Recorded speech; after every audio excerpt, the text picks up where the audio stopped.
Subscribe now and press the bell icon. Never miss an update.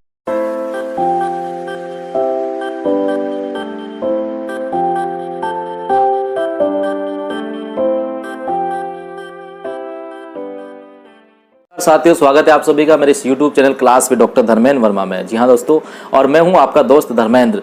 साथियों, आज की इस वीडियो में हम बात करेंगे नेट और जेआरएफ परीक्षा की। जी हाँ दोस्तों, नेट जेआरएफ परीक्षा को लेकर के जो अधिकांश कैंडिडेट्स हैं, कई तरह का कन्फ्यूजन उनके दिमाग में होता है, कई तरह की भ्रांतियाँ उनको होती है, रहती है, तो वो सारी बातें आज हम क्लियर करेंगे इस वीडियो के माध्यम से। जी हाँ साथियों, बने रहिए पूरे वीडियो में आप मेरे साथ। जी हाँ साथियों, कहीं भी स्किप मत कीजिएगा। और साथ ही मेरी आपसे रिक्वेस्ट है, यदि आपने मेरा चैनल सब्सक्राइब नहीं किया तो प्लीज़ चैनल को सब्सक्राइब जरूर करें और बेल आइकन पर क्लिक करें। चलो साथियों, शुरुआत करते हैं आज की इस टॉपिक की।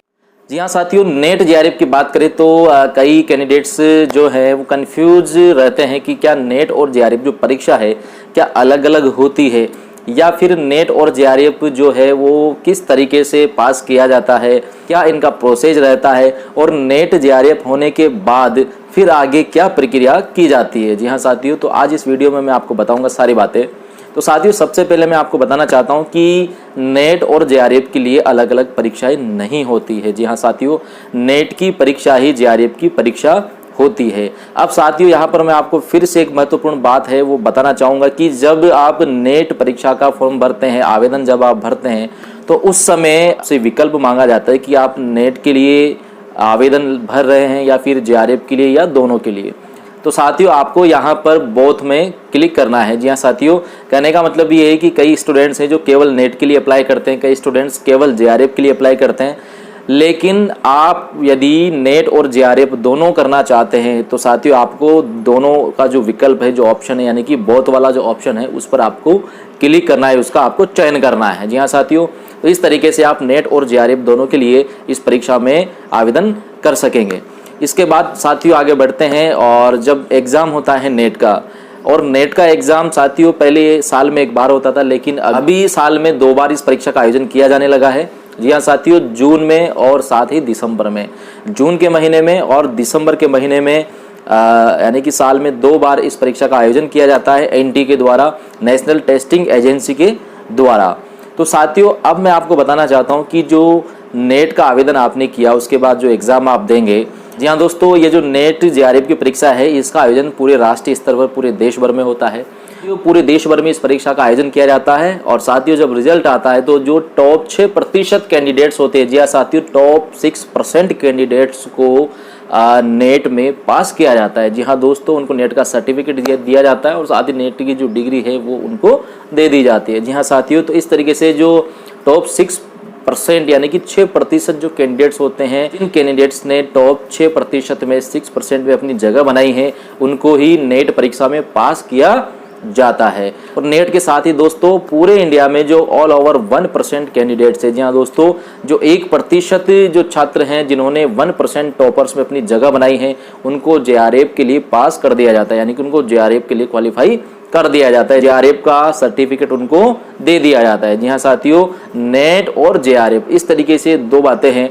जी हाँ साथियों, अब यहाँ पर मैं बताना चाहता हूँ कि यदि आपने नेट पास कर लिया तो आप इस देश के किसी भी विश्वविद्यालय या फिर कॉलेज में आप पढ़ाने योग्य हैं। जी हाँ साथियों, यदि आप नेट क्लियर हैं, नेशनल एलिजिबिलिटी टेस्ट यानी कि राष्ट्रीय पात्रता परीक्षा आपने पास कर ली है, तो आप इस देश के किसी भी विश्वविद्यालय या किसी भी कॉलेज में आप पढ़ा सकते हैं, आप आवेदन कर सकते हैं। जी हाँ दोस्तों, साथ ही जो जेआरएफ है साथियों, जेआरएफ केवल जूनियर रिसर्च फेलोशिप, ये रिसर्च के लिए दी जाने वाली फेलोशिप है। जेआरएफ केवल और केवल आपको रिसर्च फेलोशिप दिलाने वाला एक सर्टिफिकेट है। जी हाँ दोस्तों, जेआरएफ पास होने के बाद अब आपको क्या करना है, यदि आपका जेआरएफ हो जाता है तो साथियों, जेआरएफ का जब आपके पास सर्टिफिकेट आता है तो वो सर्टिफिकेट जो है उसमें इशू डेट लिखी रहती है। जी हाँ दोस्तों, जिस तारीख को सर्टिफिकेट इशू हुआ है उस तारीख से लेकर के अगले 2 साल तक वह सर्टिफिकेट वैलिड रहता है। जी हाँ दोस्तों, आपका जो जेआरएफ का सर्टिफिकेट है वो 2 साल के लिए मान्य होता है। इन 2 साल के अंदर यदि आपने एमफिल या पीएचडी में रजिस्ट्रेशन करवा लिया है, जी हाँ साथियों, यदि आपने एमफिल या पीएचडी जो शोध कार्य है उसके लिए आपने अगर रजिस्ट्रेशन करवा लिया है तो साथियों आपको 5 साल तक आपको रिसर्च यानी कि जेआरएफ रिसर्च फेलोशिप मिलेगी जी। और इसमें साथियों हर महीने आपको लगभग 35,000 रुपये की स्कॉलरशिप मिलती है। छात्रवृत्ति मिलती है। जी हाँ साथियों, उच्च और उत्कृष्ट शोध करने के लिए आपको ये स्कॉलरशिप दी जाती है। जी हाँ दोस्तों, तो इस तरीके से ये JRF जो है ये केवल रिसर्च फेलोशिप है। और इसमें भी मैं आपको बताना चाहता हूँ कि जब आप MPhil या PhD कर रहे होते हैं तो 5 वर्ष तक आपको JRF मिलती है। जी हाँ दोस्तों, 5 साल तक। अब इसमें जो शुरुआती 2 साल है उसमें आपको JRF मिलेगी, जूनियर रिसर्च फेलोशिप। 2 साल बाद यही JRF SRF में कन्वर्ट हो जाती है, यानी कि सीनियर रिसर्च फेलोशिप। उसमें आपको 5-7 हज़ार रुपये और बढ़ करके मिलने लगते हैं। जी हाँ साथियों, तो JRF भी बहुत अच्छी है। यदि आप शोध कार्य कर रहे हैं, रिसर्च आप कर रहे हैं साथियों, JRF आपके लिए बहुत महत्वपूर्ण है और साथ ही बहुत उपयोगी साबित हो सकती है। अब इसके बाद मैं आपको बताना चाहता हूँ साथियों कि नेट की डिग्री आपने ले ली और JRF की डिग्री आपने ले ली। अब 2 साल के अंदर यदि आपने MPhil PhD में रजिस्ट्रेशन करवा लिया तो आप JRF का फ़ायदा ले सकेंगे। और यहाँ पर मैं आपको बताना चाहूँगा साथियों, यदि आप गवर्नमेंट सर्वेंट हैं, गवर्नमेंट जॉब में, तो आपको JRF का फ़ायदा नहीं मिलेगा। यानी कि आपको JRF के अंतर्गत जो रिसर्च फेलोशिप मिलती है, जो पैसे या जो छात्रवृत्ति मिलेगी, वो आपको नहीं मिलेगी। जी हाँ साथियों, यदि आप गवर्नमेंट सर्वेंट हैं। साथियों, यदि आप बेरोजगार हैं, गवर्नमेंट सर्वेंट नहीं है, तो ही आपको रिसर्च फेलोशिप मिलेगी। तो साथ ही इस तरीके से ये बात हुई JRF की। अब बात करते हैं नेट की। साथियों, जब आप नेट परीक्षा पास कर लेते हैं उसके बाद आप इस देश के किसी भी विश्वविद्यालय में, किसी भी कॉलेज में आप पढ़ाने के लिए योग्य हो जाते हैं। जी हाँ साथियों, आप किसी भी प्राइवेट कॉलेज हो या विश्वविद्यालय हो उसमें आप आवेदन कर सकते हैं। और साथ ही आप किसी भी सरकारी कॉलेज या विश्वविद्यालय में भी असिस्टेंट प्रोफेसर कॉलेज व्याख्याता पद के लिए आप आवेदन कर सकते हैं।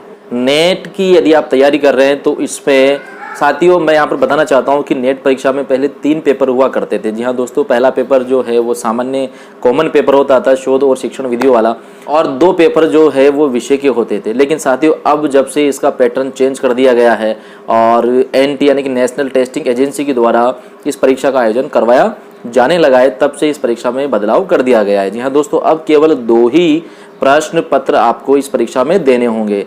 जी हाँ साथियों, 2 ही पेपर इस परीक्षा में अब लगेंगे। पहला जो प्रश्न पत्र है वो आपका वही कॉमन होगा, शोध और शिक्षण वाला, और जो दूसरा पेपर है विषय का, जी हाँ साथियों, दूसरा पेपर आपका विषय का होगा, जिसमें पहले 2 पेपर हुआ करते थे, उसकी जगह अब 1 ही पेपर कर दिया गया है, जिसमें 100 प्रश्न आपके विषय के आएंगे। तो साथियों इस तरीके से नेट का जो पेपर है इसकी आप अच्छे से तैयारी करें।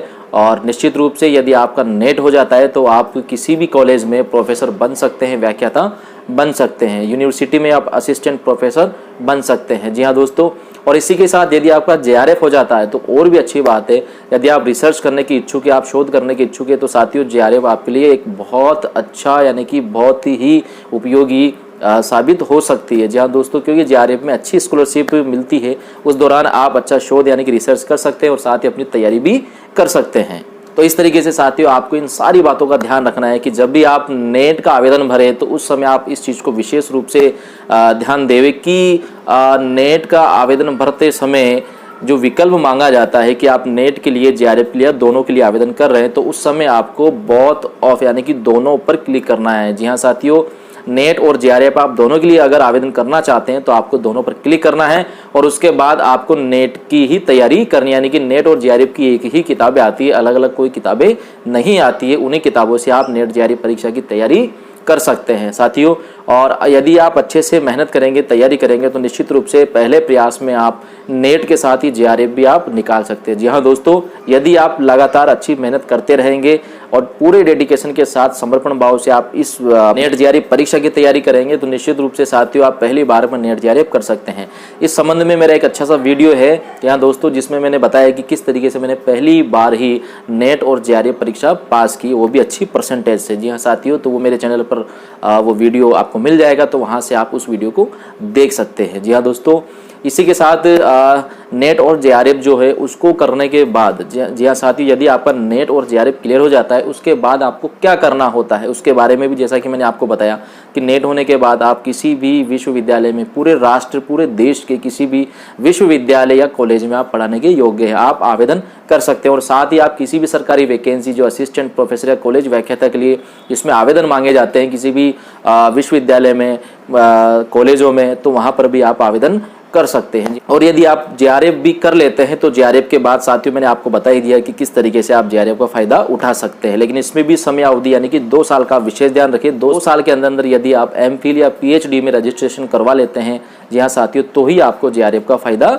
मिलेगा। और 2 साल बाद यही जेआरएफ साथियों कन्वर्ट होकर के एसआरएफ यानी कि सीनियर रिसर्च फेलोशिप में बदल जाती है, कन्वर्ट हो जाती है। जी हाँ साथियों, और उसमें आपको 5-7 हज़ार रुपये और बढ़ करके मिलने लगते हैं। तो इस तरीके से जेआरएफ केवल रिसर्च फेलोशिप है, ना कि कोई पात्रता है। जी हाँ साथियों, यह कॉलेज या असिस्टेंट प्रोफेसर भर्ती परीक्षा में बैठने की या आवेदन करने की कोई पात्रता नहीं है जेआरएफ। जी हाँ साथियों, नेट पात्रता है। जी हाँ साथियों, नेट यदि आप लेते हैं तो ही आप किसी विश्वविद्यालय कॉलेज में आवेदन कर सकते हैं असिस्टेंट प्रोफेसर या कॉलेज व्याख्याता पद के लिए, जबकि जो जेआरएफ है वो केवल रिसर्च फेलोशिप है। जी तो साथियों, उम्मीद करता हूँ मेरा ये वीडियो आपको अच्छा लगा होगा, और यदि अच्छा लगा हो तो प्लीज़ इस वीडियो को लाइक और शेयर कीजिएगा, और साथ ही मेरे चैनल को सब्सक्राइब करना मत भूलिएगा। जी हाँ साथियों, मिलते हैं अगले वीडियो में एक नई बात और एक नए टॉपिक के साथ। तब तक के लिए धन्यवाद, शुक्रिया।